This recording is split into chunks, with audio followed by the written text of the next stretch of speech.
Dumating na naman yung ayuda, oh. Ayuda ngayong gabi. Ito na naman si Meralco. Ayan, yung bill natin ngayon ay inabot ng ayan, oh. Magkano? Tumaas tayo ngayon 1,000. Ayan, may balance pa tayo eh. 300 plus. Pero ang nagamit natin last week ay ito. Ayan yung ano natin, oh. Simula ng hindi ako naka-solar. Ito 200, 212, 239, 199, 226, 195. Pagdating na ng October ay na po 70. Ngayon ay November, naka-aircon ako, kaya naging 92 kada gabi ng 2 oras. So hindi na masama.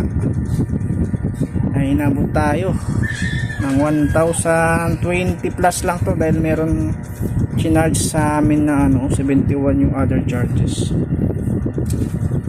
Hindi ko alam kung anong charges yun, bakit kami ay charge.